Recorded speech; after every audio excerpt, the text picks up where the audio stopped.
It's Friday. It's time for Maidencast.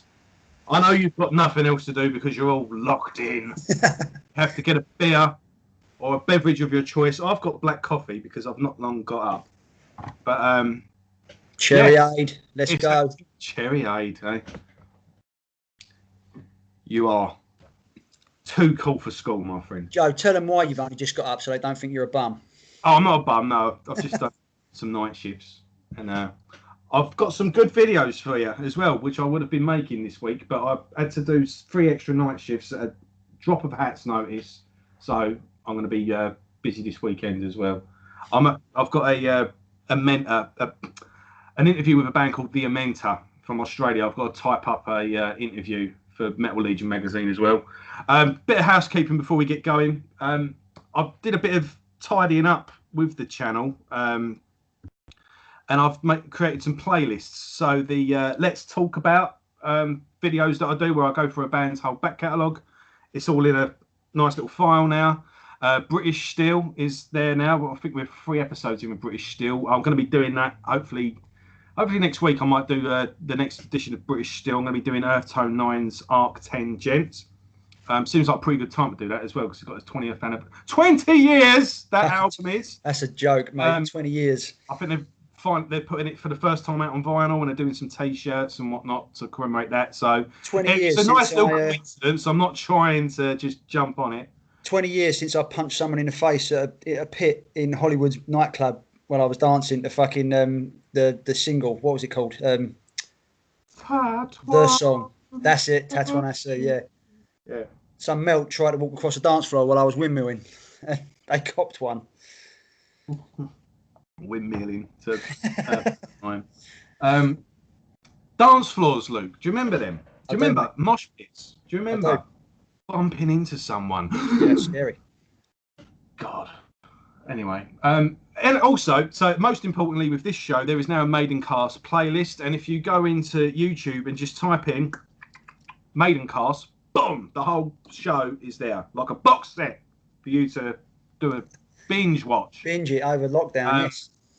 So I've also started with the thing as well. There is a hashtag Maidencast. So if you do enjoy the show and this gets you through your weekend, or if you save it and listen to it at work or whatever it is you're doing, share it around, or maybe just put a little hashtag Maidencast as well. And and if this is your first show, feel free to go back and listen to the previous episodes and work your way through the catalogue with us. So without any further ado, we've left Paul back in America. He's joined the Bloods and the Crips. Which one? I don't know. He's out in LA at the moment, and we're now catching up with Bruce. He's gone and thrown his toys out the pram and quit Iron Maiden, and he's got to do another solo album whilst Steve Harris is at home listening to audition tapes. So 1992, is it? We are on now? 94, come on. 94, sorry. Yes. I've got my notes here. What am I? 1994. The second solo album, Balls to Picasso by Bruce Dickinson. Right. Not the original title. Not the original title. It was Laughing in a Hiding Bush, it was supposed to be called, after the track that his son, Austin, of Future, what was his band? I can't remember what they were called. Rise to Remain, but he's in another band as well now, isn't he? He actually got a writing credit, I think, because he came up with the title of the song. I think he was about 5. And he used to hide out in a bush in a garden. And he said, "I'm laughing in the hiding bush, Daddy." And Bruce was like, "Right, I'm having that." So that's where it come from. But that was the original title of the album. And what I didn't realise was they actually got a guy to create artwork. I think his name's a Scandinavian guy by his name. I can't think of it. I do apologise. But it turns out that they couldn't afford it. And it ended up being the artwork for Stomp 442 by Anthrax. Oh. Yeah. I mean, obviously, that's Wikipedia knowledge, so it could be bollocks. But why would someone lie about that? Yeah, well, there's a couple of different stories like that, isn't there? I mean, I think the classic one is Obituary's Cause of Death album was meant to be for Sepultura's Beneath the Remains. To the point where Igor actually went and got the artwork tattooed on him. And they're like, yeah, you're having this instead. They fucking changed it. Oh, dear. Yeah. And there's a few, if you look into different metal sites. Have you seen that thing, by the way, the guy that sort of recreates album covers? I think I sent you a couple. Yeah, from the back. No, like he does. He did like Power Slave, but if it was at night. Up, and, yes.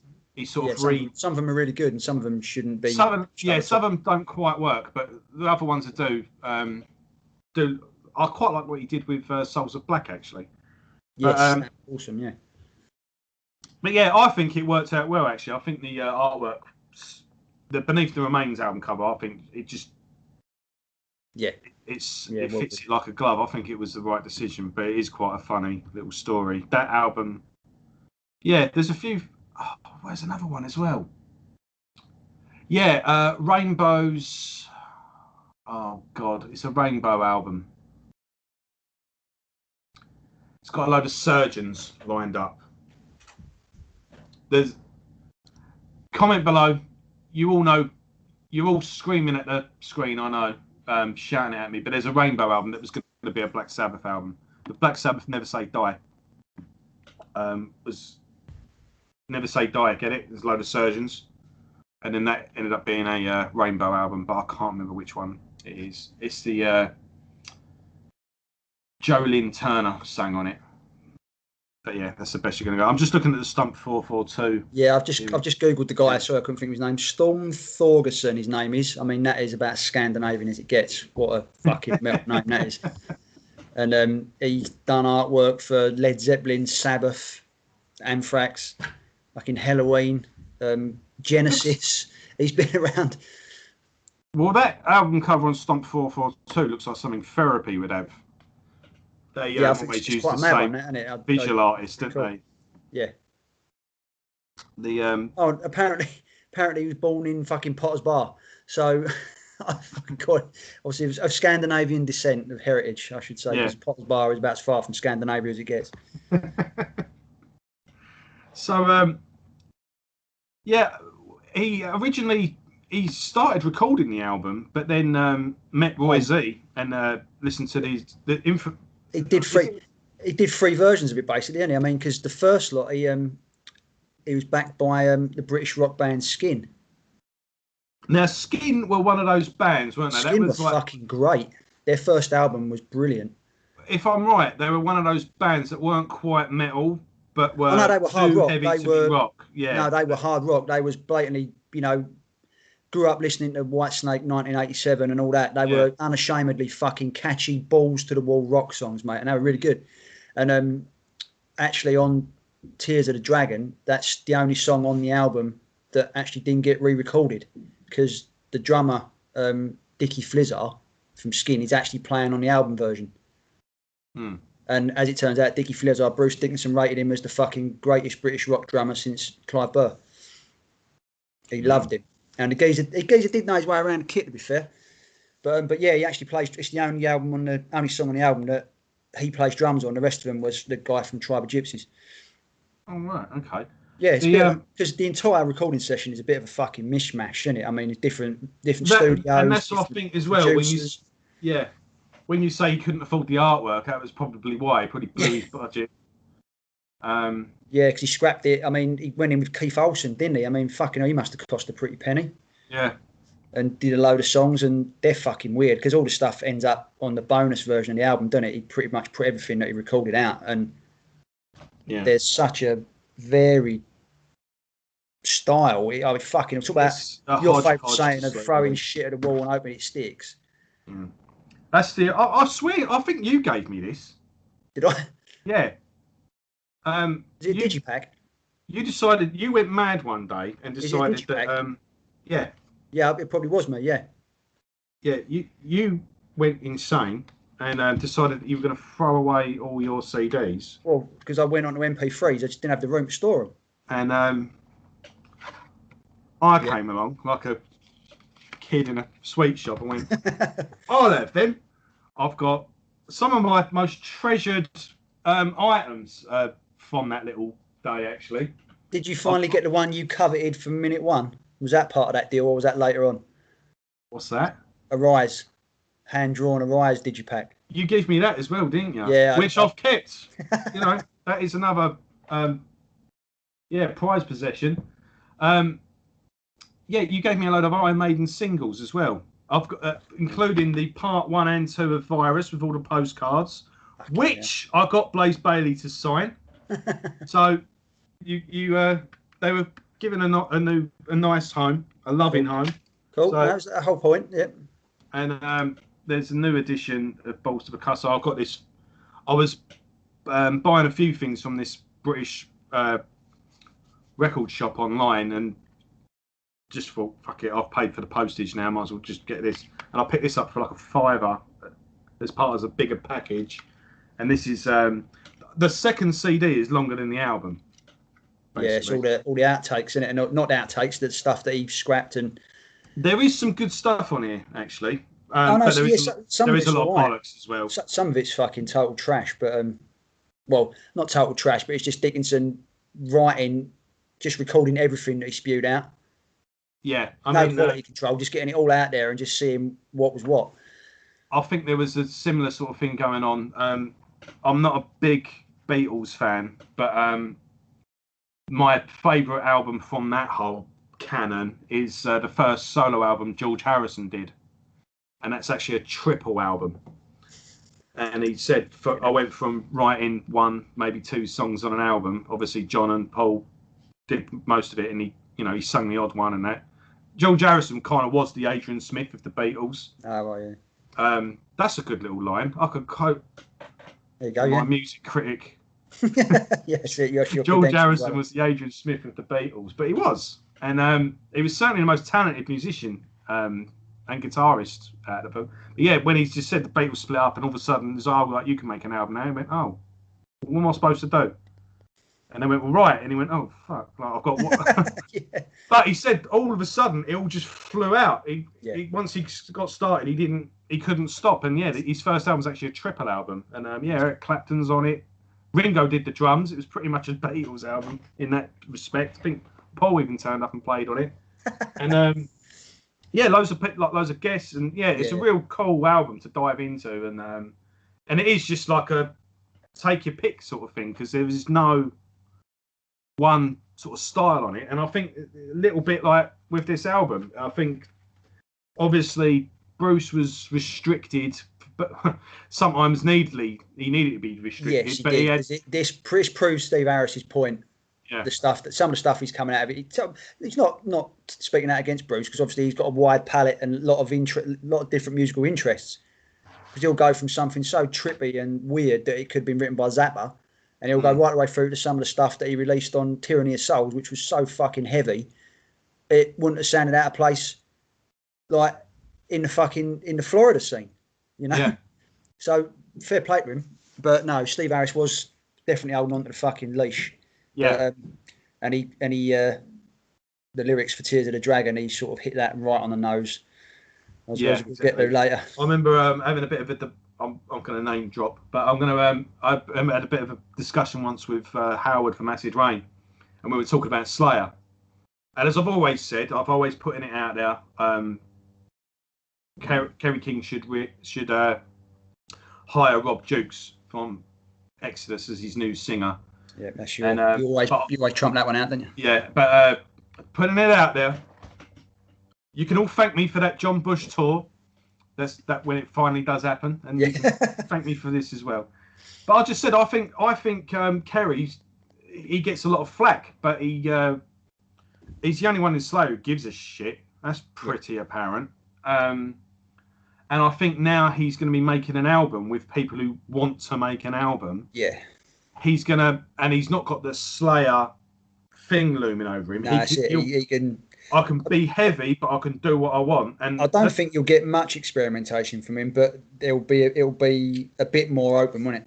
Yeah, the screws will certainly be loosened, and But I said I think he's going to discover a lot of freedom, and I think he's going to, he's going to be unleashed a bit, and he's going to discover what he's capable of a bit more.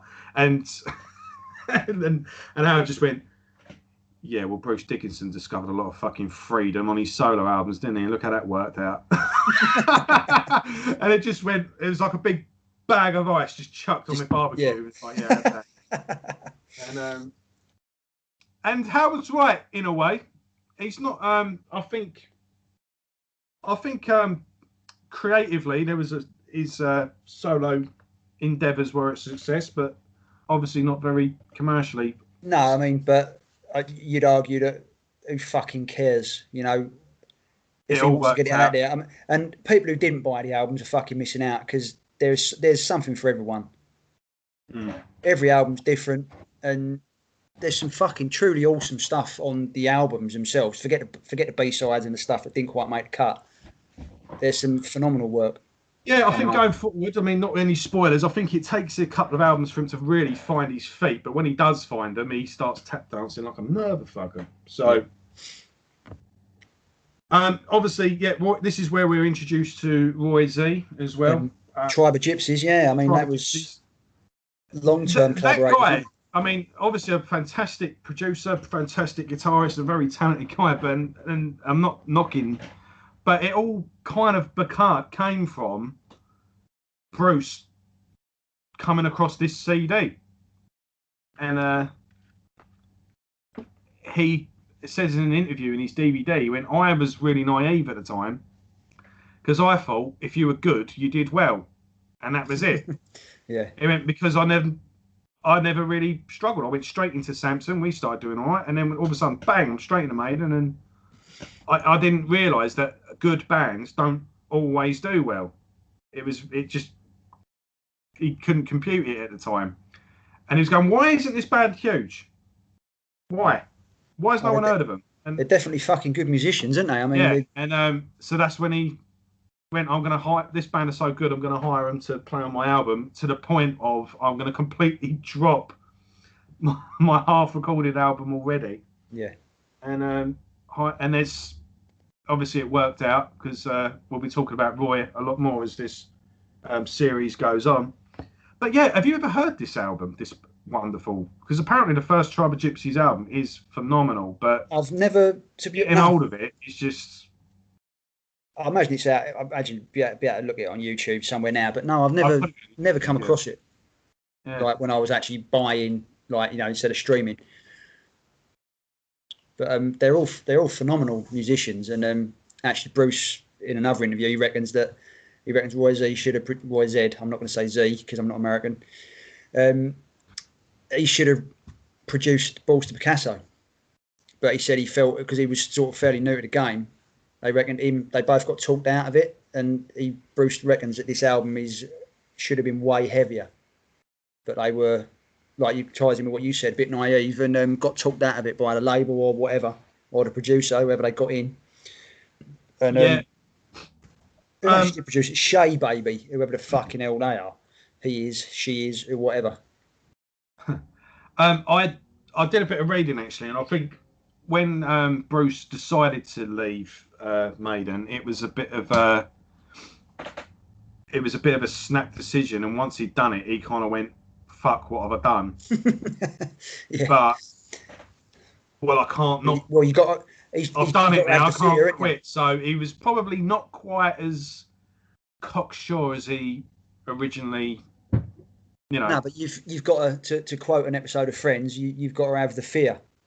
You know, if you're just quitting and you got a comfort blanket, what's the point? Yeah. But if you're quitting and you got fuck all, you're gonna fight tooth and nail to do what you want to do. And you know, whether it worked or not is obviously open to discussion. But he definitely wrote some fucking music. And without getting this out of his system, you don't get Brave New World, and you don't get Maiden for the last 21 years producing fucking quality album after quality album. Yeah, that was another thing, funnily enough, in this interview. If you are into the Bruce Dickinson solo stuff, I absolutely recommend the DVD he put out. I think it's just called Anthology. It's I've still never seen it.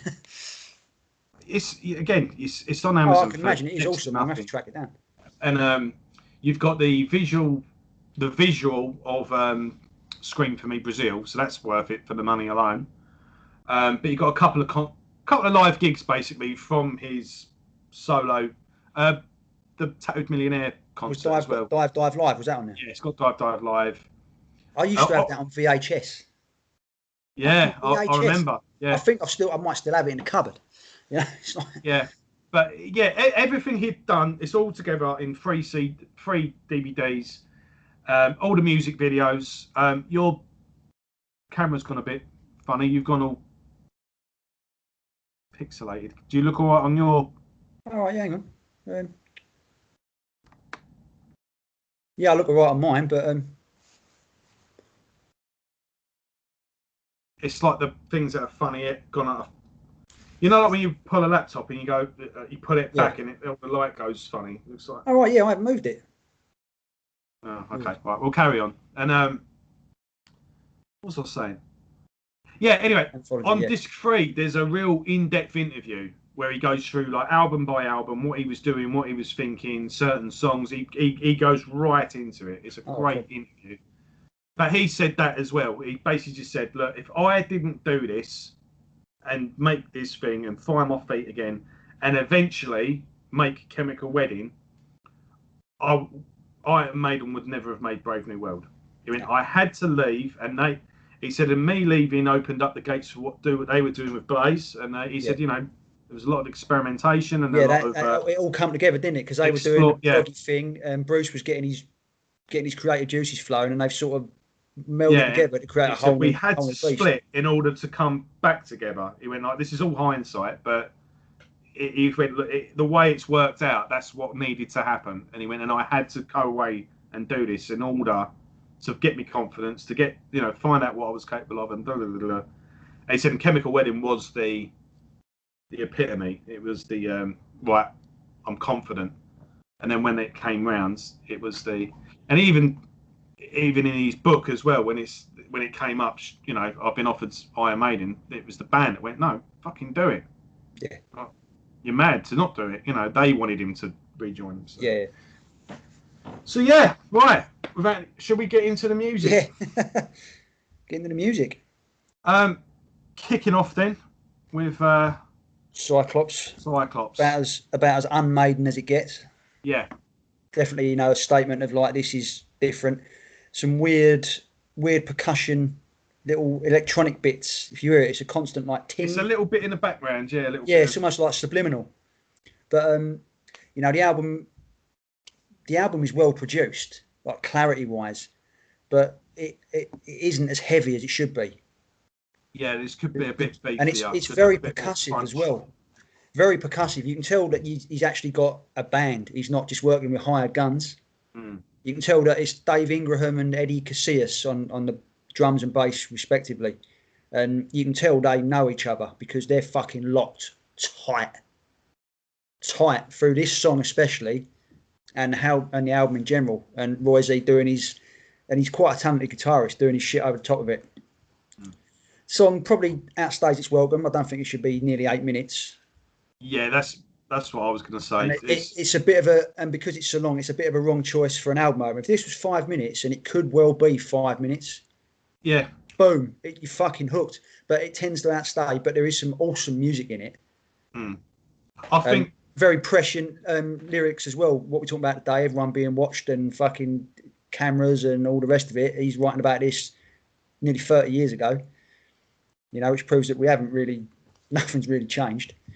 Well, I don't think we listened to the warnings. No, yeah. Thing you got, be it Judas Priest's Electric Eye, or 1000 Eyes by Death. Death, yeah. You know, privacy will become a thing of the past. It's literally a line in the song, and we sleepwalked right into it, in my opinion. And we was all in this country as well, alone even 10 years ago. People were going, you know, there's a camera for every 14 people.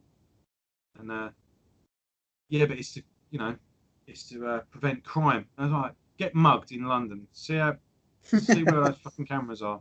Yeah, they're not utilised as they should be. No. I mean, you know, I'm not one of these who will crib about fucking being watched by the government or them me being tracked. I couldn't give a shit. I've got nothing to hide. But they're not, you know, the people in charge of it. Obviously, it's way above or way below the government, you know, underneath whoever's running it all, but they're not being utilised properly because, like, you've hit the nail on the head. get mugged in London, and no one gives a fuck. Mm. But yeah, lyrically, very like you say, a warning that wasn't heeded. Yeah. But no, a good song, good little Good scene song. setter. I do like the way it kind of builds up, because it kind of just builds up in layers to a pretty big anthemic chorus. Good sense of but dynamism there. Too long. Yeah, just simply too long. I think they could have filed it down to about 4 minute. Good. It could have even been a single if they'd done that. And I think this 8-minute version, they should have done that live. I think if you want to drag it live out, album, this 8-minute version of Cyclops would have been a good set closer, because everyone could have done solo. He could have introduced the band as a thing, and it does his usual, you lot, you over here, and then where are you going? That could have come round to that great little set closer. But yeah, apart from that, we're rocking, and this is a good track. It's like you say, it's a statement of intent, isn't it? This is Bruce saying, "Look, I'm not in Maiden anymore, and I'm working with." And the dumbest thing he could have done was a Maiden-esque. Oh yes, big time. I mean, even Tattoo Millionaire, he said, "Right, I'm going to do something." And this is what I love about Dickinson. He does what Phil Anselmo does. He does got obviously side projects, but in this case, the solo project was completely different to the day job. Because that's the whole fucking point. You leave the band or you do something on the side because you want to do something different. Not like I've used an example of Seven Dust with John Connolly, who does Projected, which is basically Seven Dust with different musicians.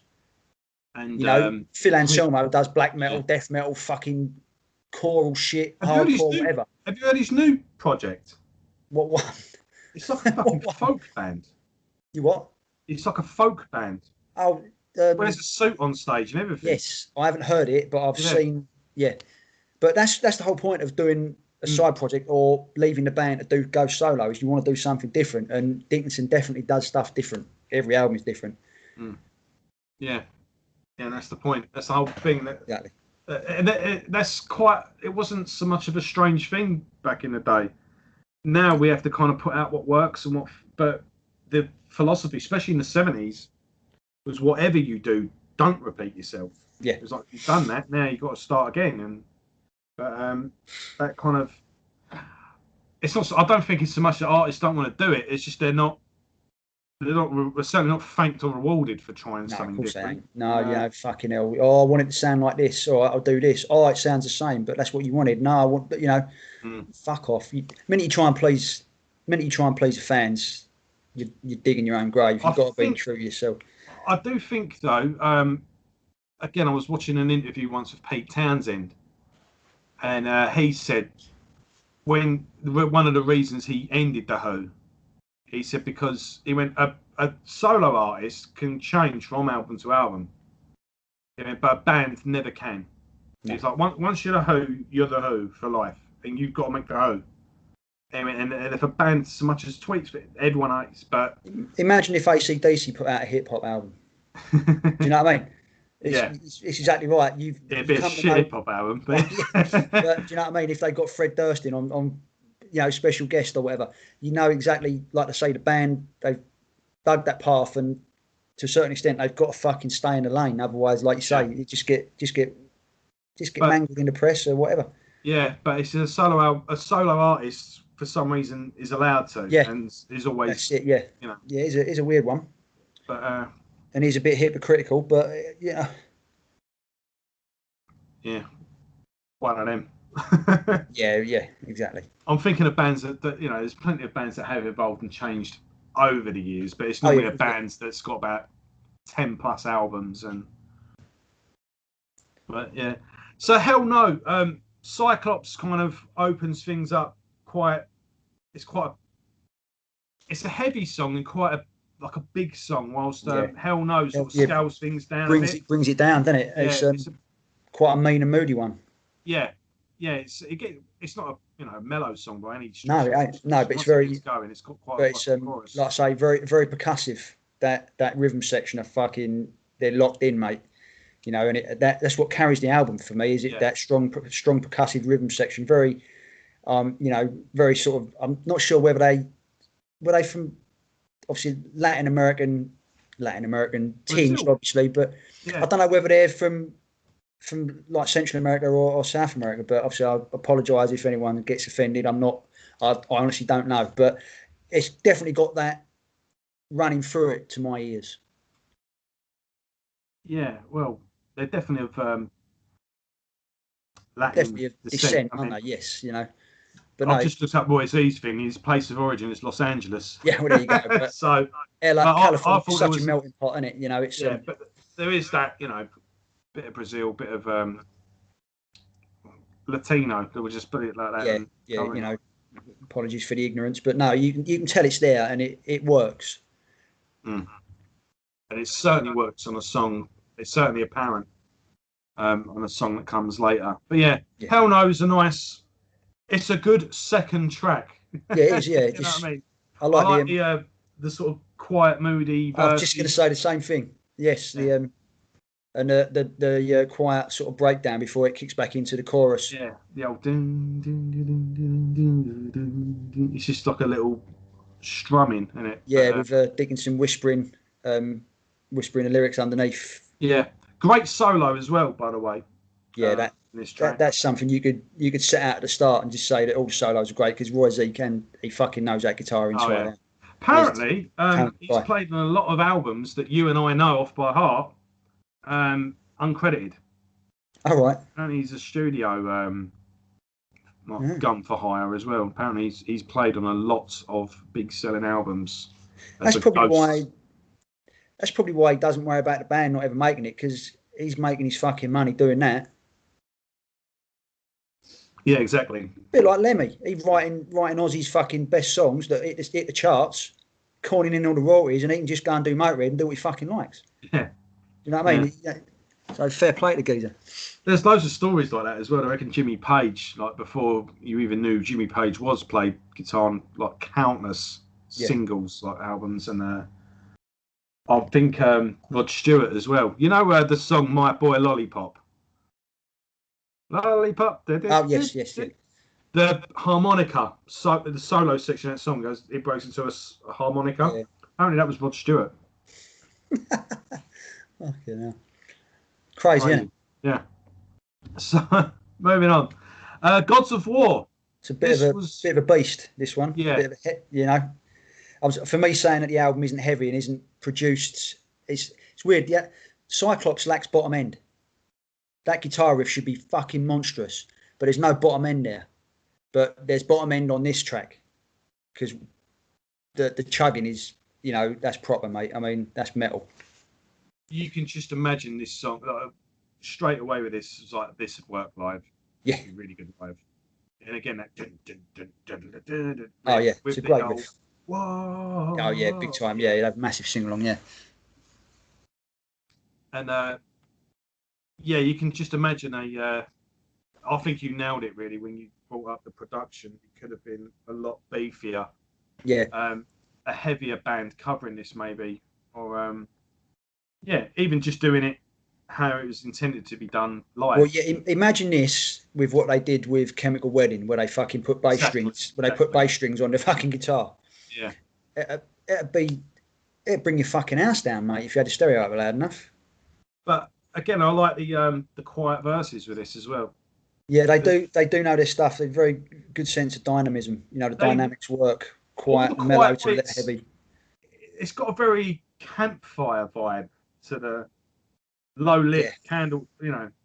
Yes, it has. Yeah, it has a bit of a. It's a great line as well, where he said, "When I was young, I was taught that to kill or be killed was a thing to be proud of."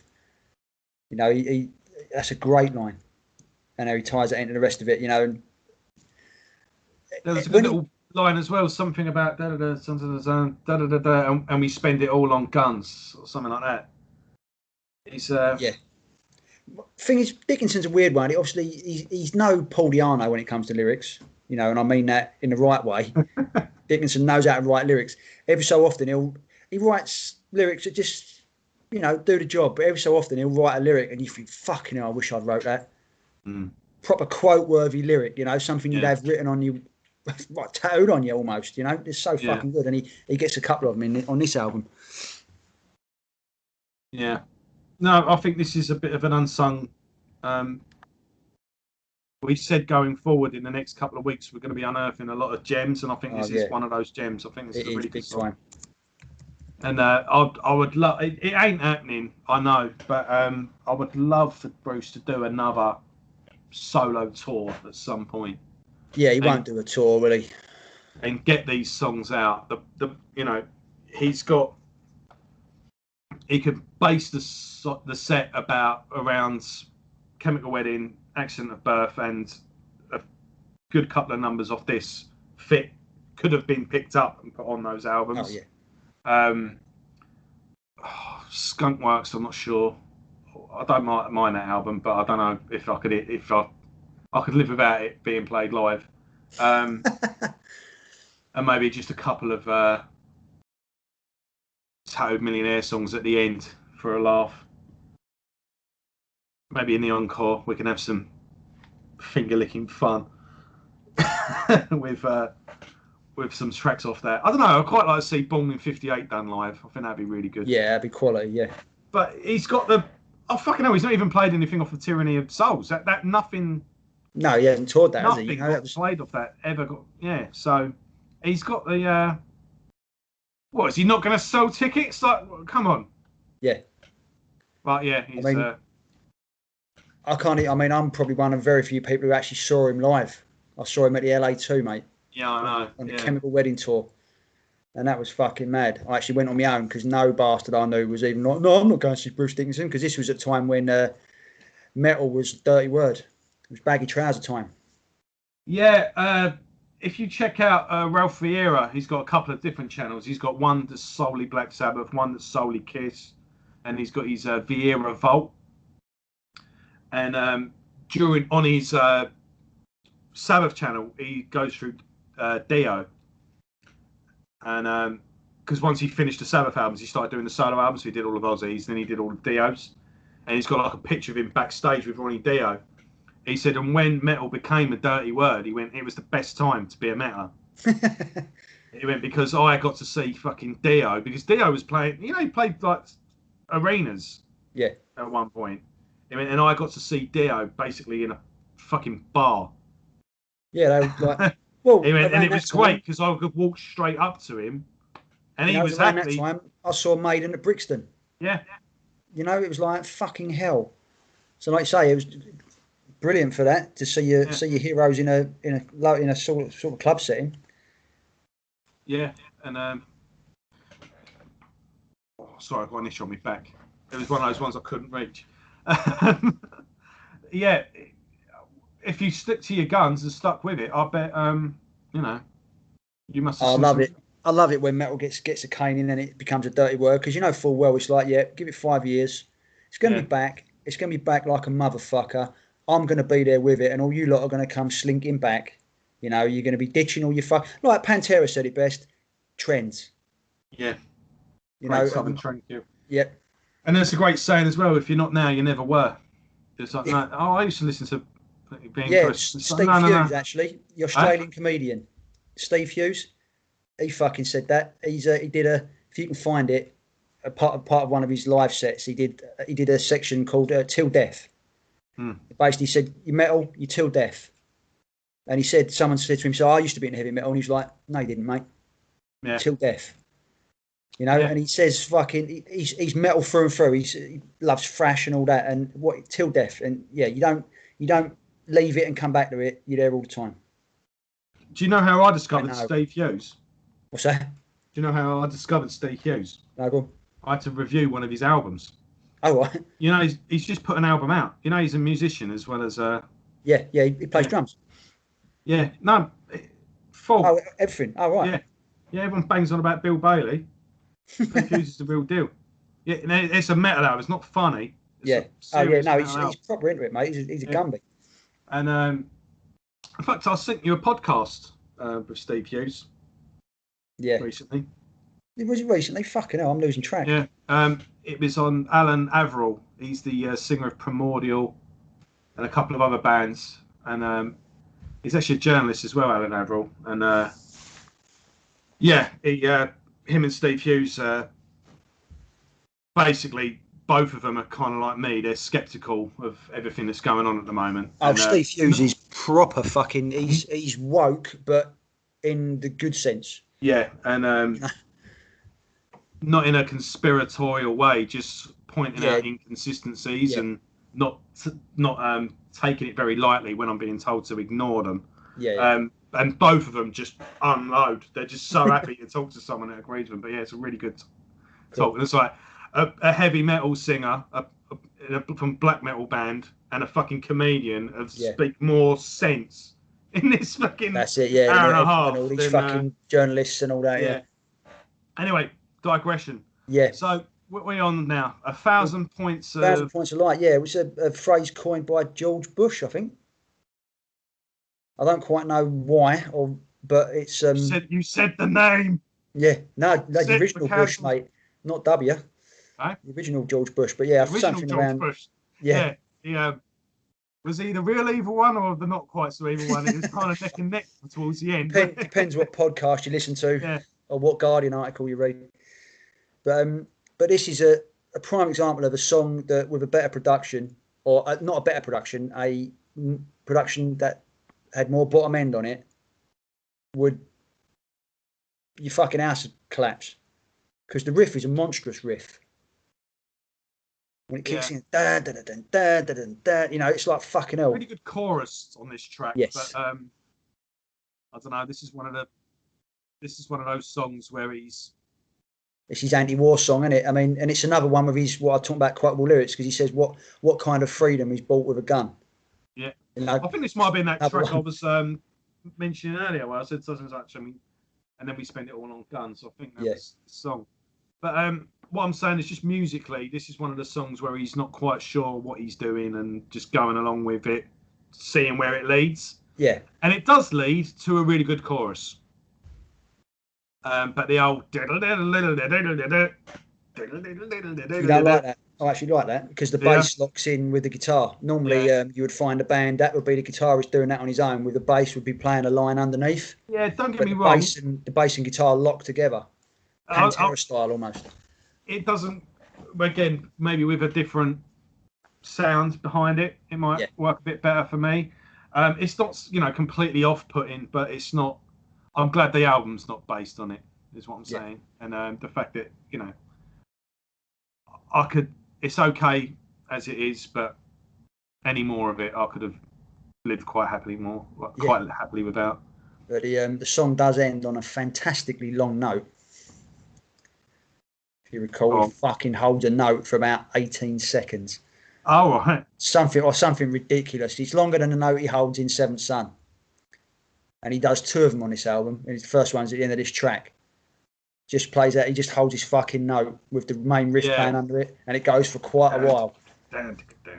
Yeah, yeah. And it's a beast of a note. Big, I suppose it's more of more like "Hello Ben Our Name" than what's it? I'm trying to think of the Seventh Son one. Is that like a big long? The Seventh Son note is just before the breaks down into the mellow bit. He's doing Seventh Son of a Seventh Son, Seventh Son of a Seventh Son, Seventh Son of a Seventh Son, and he lets it ring out, doesn't he? While the rest of the band are playing the open chords before it breaks into the mellow section. Yeah. And also the note at the end of the clairvoyant as well. This is longer than both of them, and it is. Oh, okay. It's one of them ones. If you're singing at home in the shower, sort of thing, you try and hold it, but you feel your chest fucking giving way.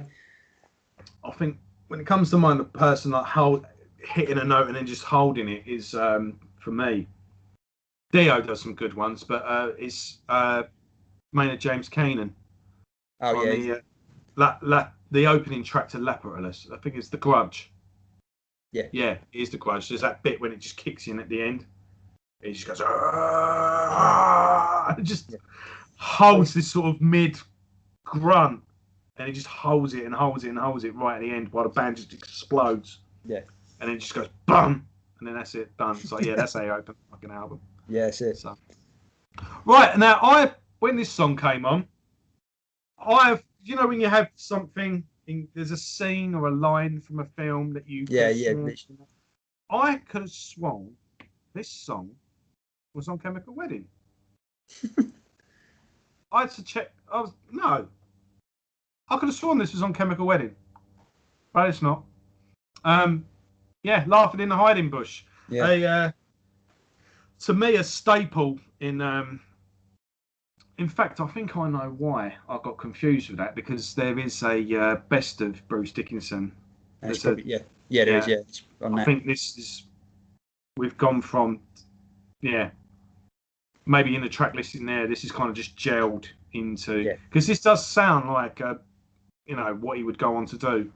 Yeah, I mean, and Skunkworks aside, everything he did was with Roy Z anyway, wasn't it? You know. I mean, moving forward, yeah.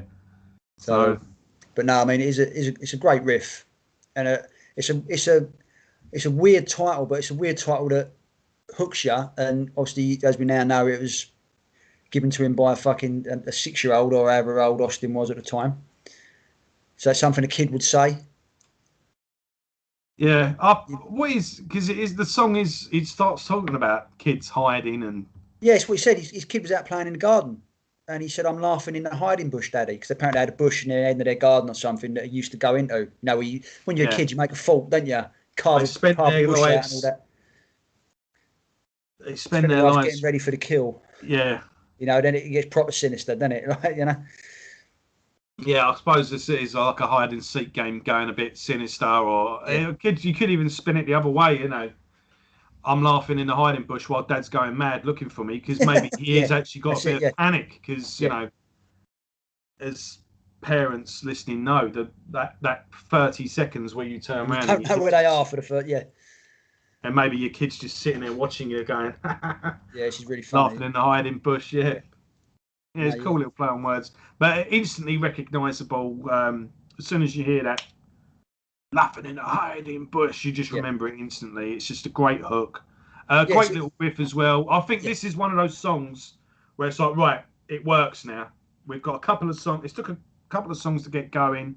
Maybe nothing particularly bad, but we've got a bit of this, and then we're gone over here and we're doing a bit of that. This is, to me, is where it comes together, and it's like, right, he's found his feet now. This is what we're doing. And yeah, as I said earlier, it's a staple in the Bruce Dickinson solo. What's the word? Repertoire canon. Yeah. And then you'll say he's just found his feet, and then immediately with track 6, he sweeps the rug out from underneath you. Yeah, I don't know why. But I suppose it's the end. This would have been the end of side A, wouldn't it? I guess so, yeah. And then side B kicks in, track 6. You know, with Change Your Heart. Would this have been on vinyl? Was vinyl sort of no, but I done away with at that point? Possibly, yeah. Obviously, 90s it would have done, but it would have been relegated to a corner section. Yeah. Yeah, before, it would have done, but yeah, I mean, Change Your Heart. What a beautiful song. Yeah, this is a beautiful song. You know, flamenco influenced, whatever, you know, the Spanish, the Mexican, whatever the Latin influence is, it's to the forefront. Apparently this was a Tribe of Gypsies song that they recorded, they had minds to record with another singer called Rob Rock.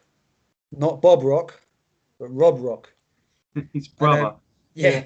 But Dickinson apparently... Rob and Bob. Can you imagine having two sons? Yeah, Bob Rock produced fucking the Black Album, Load and Reload, but Rob came in and produced fucking St. Anger. That's why it sounds shit.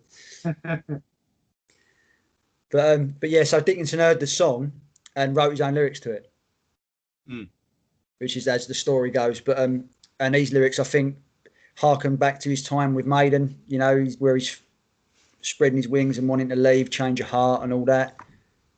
You couldn't stay. You're walking away. You couldn't stay. You had a change of heart. You could apply it to that. It's probably not about that, but anything. It could be a love song. Could be. But no, it is a beautifully written, beautifully played, beautifully sung song. That is, this is from something you could say, and people go, "Oh, all those heavy metal singers, all they do is scream."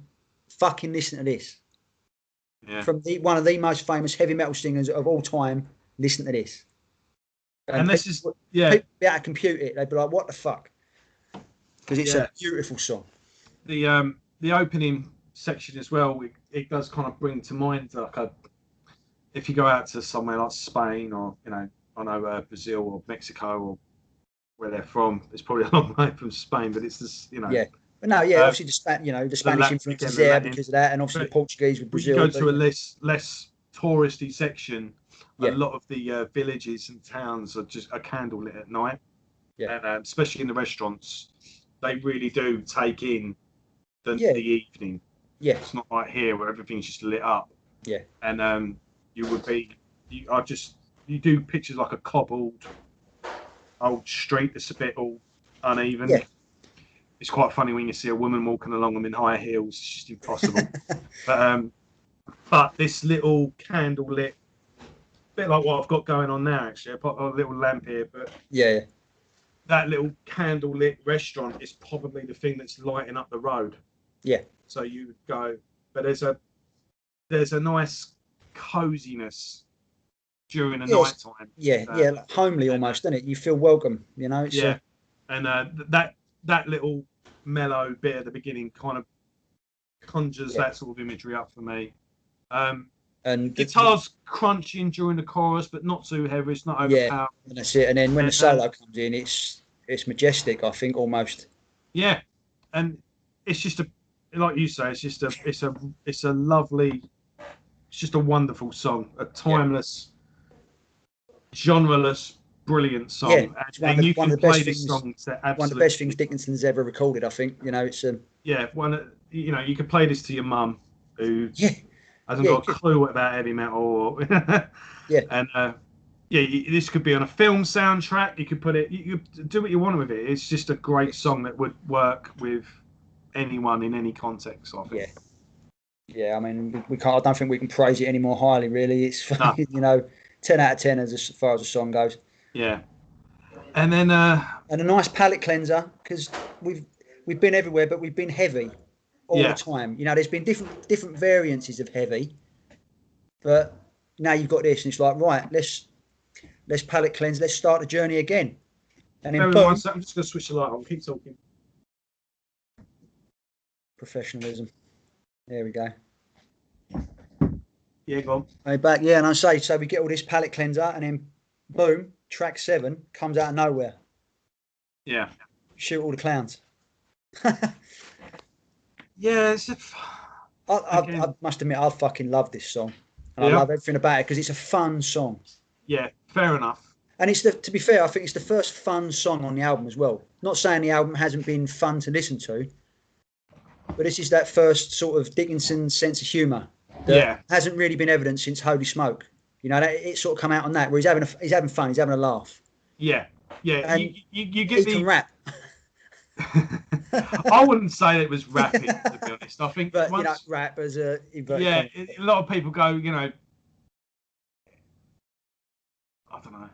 But it's very funky. They're rapping on it. It's like, yeah, but are they rapping? Really, I mean, when you have to sort of turn phrases a certain way. Yes, you do. Yeah. I mean,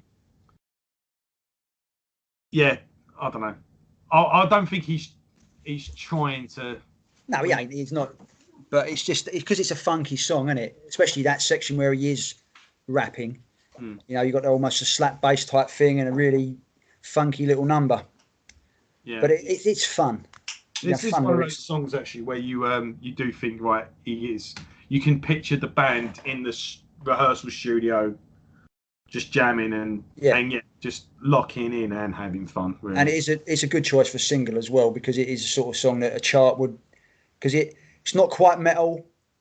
It's got other, you know, it's sort of rocky, but not quite metal to put people off if they don't like metal. You know, you could. I'd definitely be a radio song. Yes, big time. Yeah. Yes. And it's been written with that in mind. Let's not fuck about. Dickinson, if he wants to put his mind to it, he'll write a radio single, and this is it. Yeah, exactly. So, yeah, it's not terrible. I mean, it's just, again, it's not one I'm going to go straight to if I'm at a party and someone puts, I'm going to put Boston Picasso on. I'll be like, oh, shoot the clowns. Tune. No. But no, it's all right. Well, I did find myself. I did remember pretty much all the lyrics to this album when I was singing it in the car, and this song especially, the old rap bit. I knew them all because this came out at a pivotal time for me, '94. That was the very. Well, you were. Yeah, this is when you. This was the very pinnacle, like the very beginning of my journey. You know, obviously, I was there with Fear of the Dark and all that. But 93, 94, they were pivotal years for me. Sound of White Noise, you know, and I just got into Maiden properly, having known them all my fucking life. And then fucking Dickinson leaves. It was crushing. Saw the whole thing, didn't you? I did. I saw everything. With did you Nico McBrain on Headbangers Ball with they did Foundations Forum, the thing they used to do in Los Angeles. Yeah. And Nico was there. And he was fucking slagging Bruce off. Yeah, he was actually. Because there was a few bit of things going backwards and forwards. And Nico was like, well, fuck him. You know, if he wants to do that, fuck him, let him go. And Nico was talking about, well, yeah, we're auditioning at the minute and all the rest of it. But it's come out, like I say, at that beginning journey for me. And it was, I soaked up every word, every drum beat, everything. Well, back in those days, and it's not in those days, it's just in that time in anyone's life. Yes. The stereo and the headphones, that was basically like you're at that age where you're too old to be playing with toys. Yeah. You know, the video games weren't quite as they weren't intoxicating and sucking you in as they are now. You know, it was Contra and stuff. Yeah, that's it. Yeah, but yeah. So, but no, like you say, the mini. If you were lucky enough to have a stereo in your room, or you had your dad's record player, and you had the headphones that were they were massive things. Yeah, that's it. Yeah. Reading the lyrics along, it was a great. And there wasn't as an abundance of music as there is today. No. You know, and you couldn't find it at a drop of a hat. 100 records ready to follow you up. You couldn't find it at a drop of a hat either. It wasn't like now where you got Spotify or YouTube where you can, follow that. Oh, I'm here now. It was when something came out, it was like, fuck. You know? Yeah. So it was an event, you know, boom, like. And you spent more time with it because, you know, this CD probably cost you the best part of 20 quid. And if it was a bit shit, it was like, well, it's all I've got to listen to now. So I might as well crack on with it. And I think that's a lot of things that people forget today. It's once, twice, drop it because I've got 100 other albums to listen to that have been released today. This was a bit more, well, no, you got nothing to listen to now until the next. Yes. You know, so you did kind of get used to things a bit more. But yeah, Fire. Fire's, it's filler. It fills a gap, doesn't it? Yeah, but it does, but it's not shit. You know, it's not, I'll say it and I'll say it again. It ain't Quest for Fire. That's gone through me. What? It ain't Quest for Fire. If you talk about filler, Quest for Fire off Peace of Mind. Yeah, remember I've mentioned this pretty much every show. Yeah. Sorry. If you talk about filler, that is, if you look up filler on the internet, there'll be a picture of Maiden recording Quest for Fire because it is the worst fucking song ever recorded, and it is the low point for filler. Because whenever you say filler, it will automatically be associated with Quest for Fire. It's nowhere near Quest for Fire. Quest for Fire was shit. This is a good song. It's just, unfortunately, it's not up to the quality of the rest of the album. Yeah, it ticks along nicely. And... It does, yes. Like you say, it feels, and it's 4 minutes, I think it is. It's not, it doesn't outstay its welcome. You know, it just, like you say, it fills a gap. And, you know, it's just, you're never going to go to it. But beforehand, next track, Sacred Cowboys, is a bit more upbeat, so it's just a nice. It just slots nicely between those. It does, yeah. It sort of breaks them up, you know. So Sacred Cowboys. I fucking love this song, man. And again, it's another one I know all the words to. I can do that crazy speed rant. All right, so when I do finally get you drunk, you're going to do Sacred Cowboys. That ain't going to happen, mate. You wanted me drunk. That was 21 years ago. Those times are gone. But no, I'll do the whole song in one breath as well, like Brucey does it. It's fucking mad. But it's him trying something different again. He's taking a traditional sort of metal song, like say upbeat and fast paced, but then he's doing this. He starts off with the air raid siren as well for the first time on the album, doing his, you know, the Bruce Dickinson scream. I'm just gutted we don't do these live, because I'll be saying one in chat if you want Luke to do us a cappella of Sacred Cowboys now. Yeah, fucking hell. And if it was 1 1 1 1 1 1 1, you'd have to do it. Yeah. Fucking hell, and that's saving grace we don't do it live, I think. But, Yeah, it's a odd song. the It's a fun chorus is, song. it's almost like two parts because the chorus is a soaring metal chorus, isn't it? Yeah. Almost Maiden-esque. First time ever, really, that we've said that on this solo album is it's like Maiden. That chorus could be a Maiden chorus.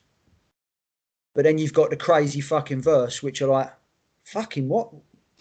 You know, but it works. For me, it works anyway. I like the song. And this is another one that ends with a crazy long note. Yeah, I've just, yeah, I've just the chorus. You could probably, I could see him playing this song to Steve Harris and him going, I'll keep the chorus, but but the rest of it can fuck off. But no, the chorus is, like I'm saying, it's the first time. I could see that on Fear of the Dark, definitely, or No Prayer. I couldn't see it being out of place. That chorus, I could see Steve taking the chorus and going, right, leave that with me. Else, but and then writing something else over the. And like I say, the note to end the song is insane. Yeah. There's no more heroes left to kill. It goes up as well. He climbs with it. And he's about the time I feel my chest caving in, he climbs up another and still lets it ring at the end. Fucking crazy, mate. Crazy vocalist. Nice little with the drums as well.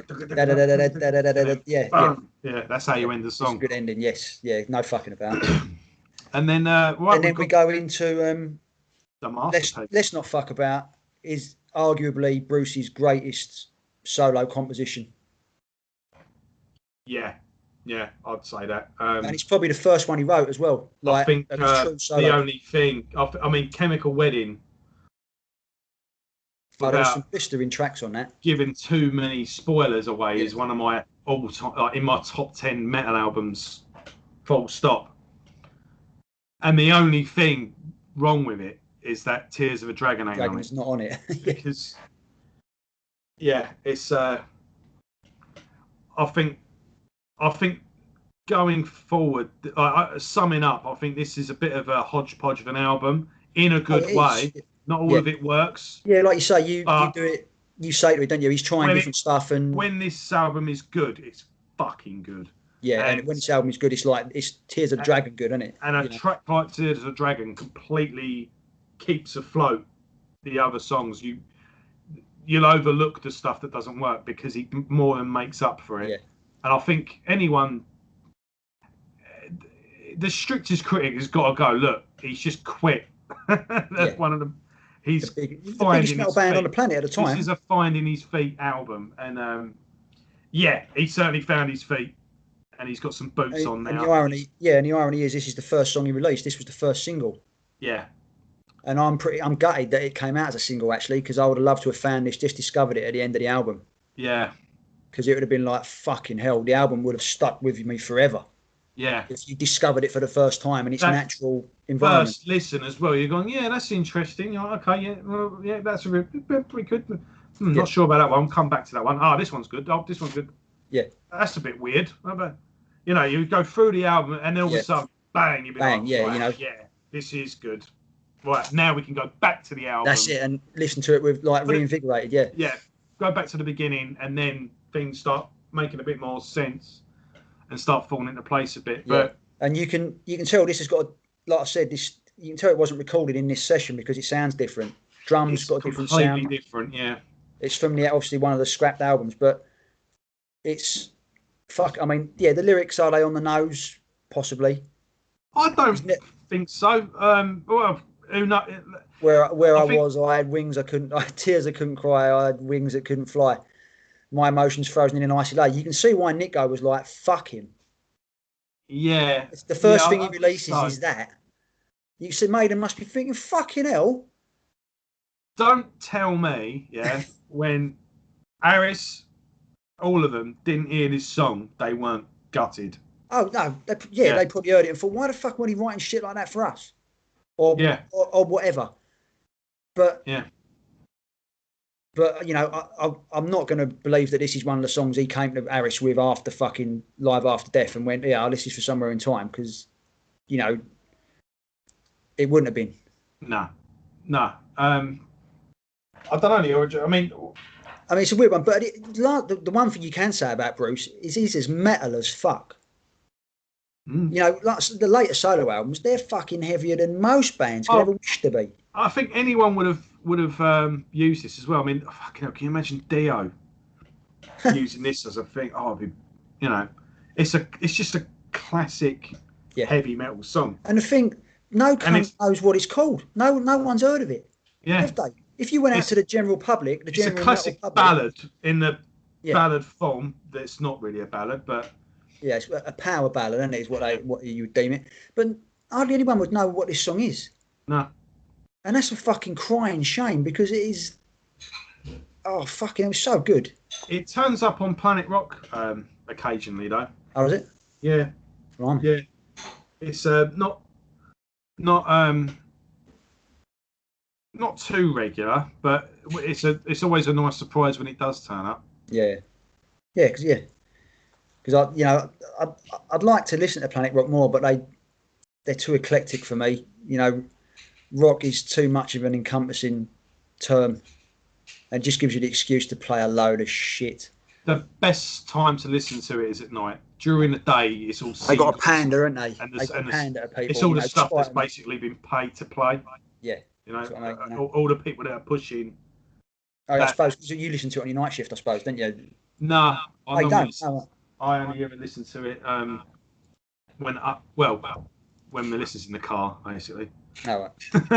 When that becomes the thing that we don't argue with. When it's just me and Riley, we normally play what Riley wants to listen to. I normally make him choose an album, and then when I'm on my own, I listen to, you know, scathing, pummeling, death metal. Yeah. But normally when everyone's in the car, it's like, oh, Mum's in the car, we're gonna have to listen to Planet Rock. That's as good as it gets. But what was I going with this? Yeah, Tears of the Dragon does occasionally turn up, but yeah, you normally find in the evening the best stuff's played. The DJs have a bit more. I think they give them a bit more freedom, a bit more leeway. Yeah. Tears of a Dragon though is the best song Iron Maiden never recorded. I think it never happened, but I do think they should record it. I think it should become part of the Maiden. It's the only. I would like to think that if Maiden ever did do, you know, the final tour, it'd never happen again. But you know, like what Guns N' Roses are doing at the moment, they're doing like all the fucking hits, but they're putting in stuff that Velvet fucking Revolver recorded, like Sliver and that. Yeah, you'd love to see them just during the final tour, just bust this out. Exactly. Like boom. No, what don't tell happened anyone. to Axl Rose? Because Axl Rose used to be like the biggest diva, but he seems to be getting a bit mellow in his. Yeah, chilled out, isn't he? Yeah, but yeah, like look, if Slash is big enough to play stuff off Chinese Democracy, then why can't Axl? You know, but then again, Guns N' Roses were always partial to a cover anyway. Yeah, they were. Yeah. So in order to, with obviously Scott, suppose you say we're covering a song that had Scott Whelan singing on it, you know, sort of thing. Yeah, and the other band, but yeah, look, if you know Bruce is doing Blaze songs, why can't you know? Yeah, that'd be cool. Only songs that work, but I do think. Oh yeah, obviously, yeah. This is a song that does work. But like you say, this is good enough, a good enough song that it could be included in a Maiden live set. Exactly. And no one would bat a fucking eyelid. In fact, most people are going, "What album's this on?" Yeah. You know, so. But no, it's great way to end an album. Yeah, absolutely. Great way to end an album. Yeah, this is how you know. This is a song you play at your fucking funeral. Yes. This is how you end it. You know, how you end a film. How you. Yeah. You don't get no better than this. Fabulous. And that's the end of obviously Balls to Picasso. Obviously the original album anyway. We now got some bonus for you, boys and girls. We're just going to have a quick overview of the 9 billion other songs that he put on the end of it.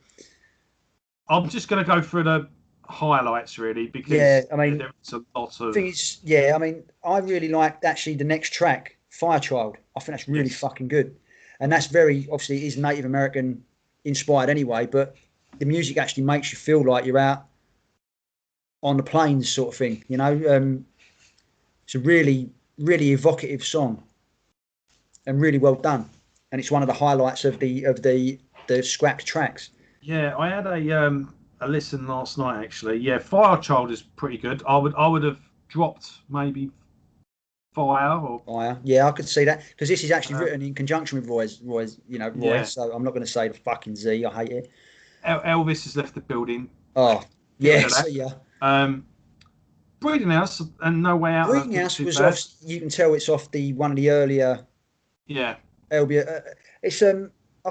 It's weird. I think it's one of these based on some. I'm going to look it up now. I think it's based on some historical conspiracy thing. Let me just check it out.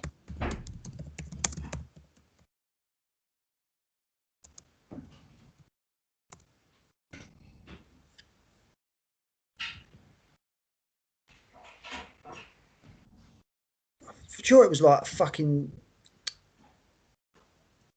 Unit 731. That's it. Chinese, I think it is. Because it's called, it's called Breeding House 731. Yeah. And I think it's like germ warfare and that. Yeah. This is obviously from Wikipedia. So it was a covert biological and chemical warfare research and development unit of the Japanese army. It undertook lethal human experimentation during World War II. And it was responsible for some of the most notorious war crimes carried out by Imperial Japan. Basically, it's Japan's version of Bengali and fucking Auschwitz. Mm. And it's pretty fucking sinister shit. But I remember my nan saying if you got a letter saying that your relative had been kidnapped by the Japanese, we all used to pray that they had died. Yeah. Well, yeah. My nan was an old school Catholic as well. My great uncle, my granddad, my only surviving granddad, who's like 97, like one I tell you about, the fucking war hero. His brother was captured and in Japanese prisoner of war camp. Mm. And what we heard was he died. They put bamboo in his rice. Yeah. So it fucking shredded his insides. You know, I love the Japanese now. I love them as a fucking culture. I love them as a people. But back then, they were fucking savages, man. Oh, yeah, you didn't want to... It was war at the end of the day. Yeah. It was... Oh, no, they were doing it for the emperor, weren't they? You know, they knew how to get information out of people. They were doing it for the emperor, which was like the highest calling you could possibly have. But yeah, so this is what that lyric's about. Pretty fucking sinister. Read up about it. It's mental shit. Yeah, when you reach about some of these torture tactics as well. Yeah, man. Scary, man.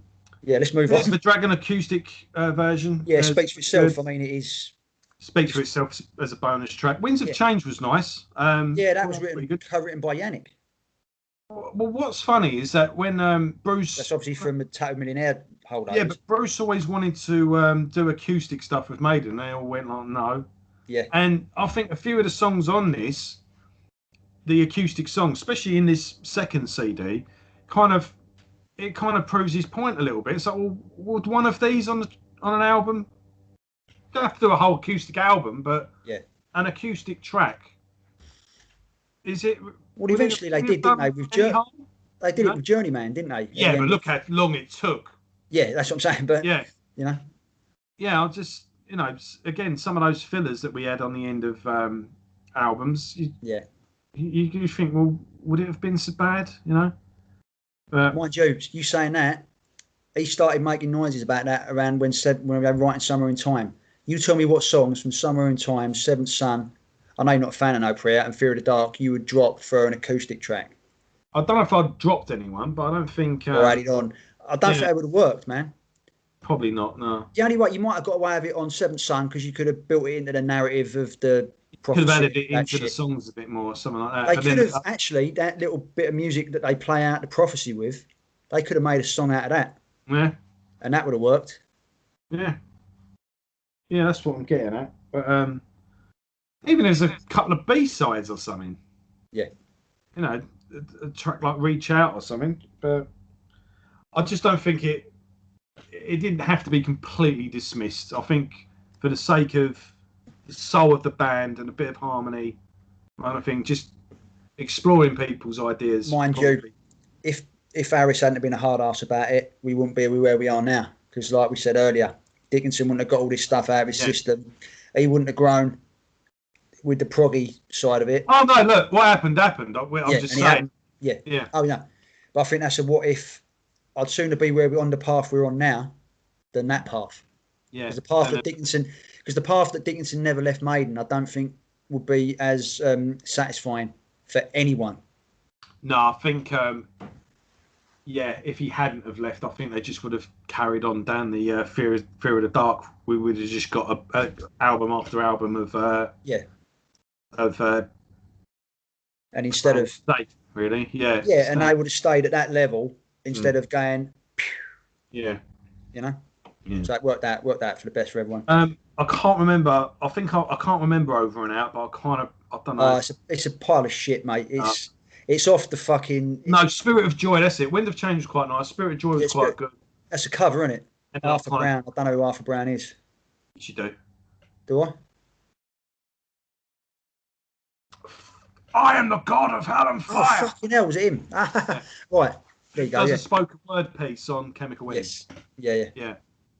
So that, and then we just got a couple of live tracks, remixes.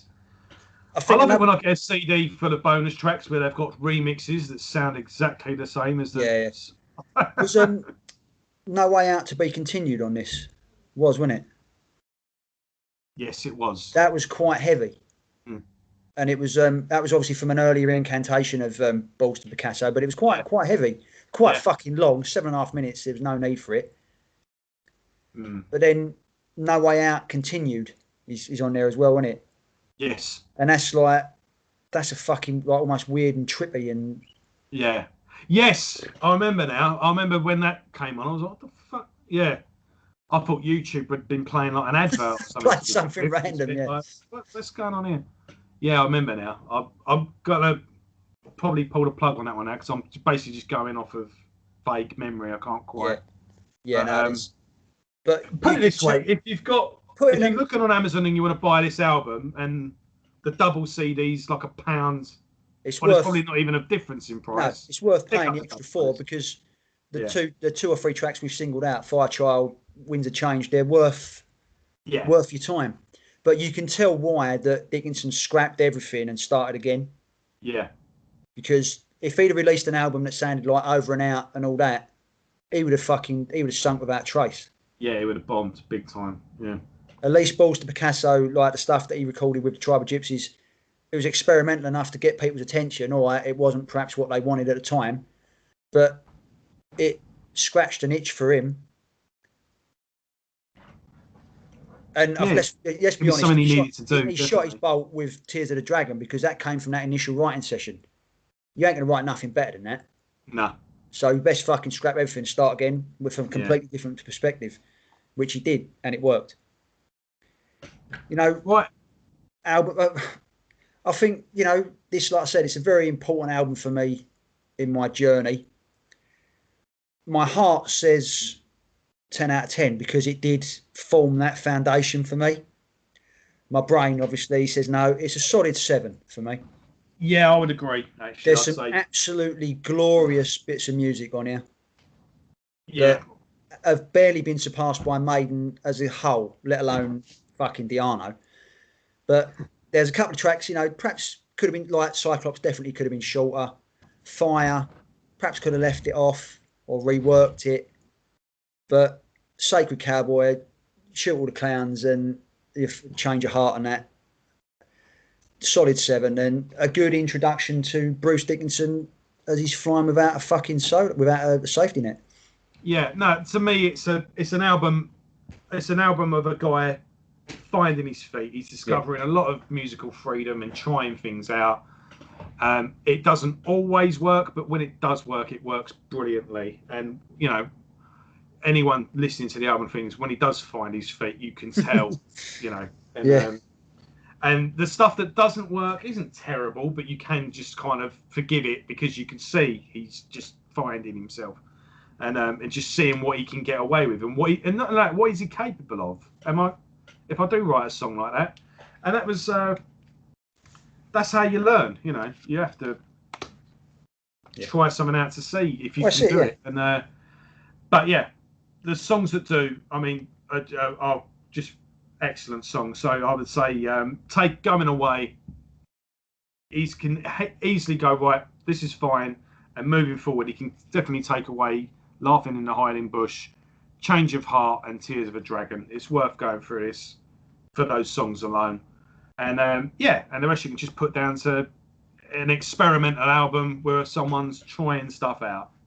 And it's certainly a very valuable album in the canon moving forward. Yeah. So, but yeah, what's good is really good, and what isn't doesn't do any harm. So it's a good solid 7 out of 10. So yeah, we have caught up with Bruce, and next week, look, I wonder what old Adrian Smith's been up to. What happened to him? He did ASAP, and we've not heard from him since. So I think that's going to change pretty soon. Yeah, let's see what he's up to. So I think next week we're going to be doing Psycho Motel State of Mind. We're going to check into a Psycho Motel. Yeah. And I've been invaded. Hello, Chalky. And what's this got to do with you, eh? Who Special guest, yeah. Hello, mate. What do you mean it's the best album he's ever done? So that's it. So thanks for watching, everyone. Thanks for sticking with us. And as ever, thank you. Yeah, we've got a playlist now, so go check that out. And if you like this, tell your mates. And all we've got to do now is type in Maidencast, click, and then boom, it comes up, whole playlist. So yeah, next week we'll begin checking out Psycho Motel. Adrian Smith's. He guested with Maiden at Donington and got the taste for it back. And obviously we'll be hearing more from Adrian going forward. And then after that, we dive into the depths with the X Factor. And that's when we do turn the light out, because that's a dark album. So, yeah. Interesting times are coming ahead. Some great stuff. The next month or so, we've got some very interesting albums coming up. So, yeah, I'm looking forward to this next couple of weeks. Yeah. Right. Have a good week, everyone, and we'll see you next Friday.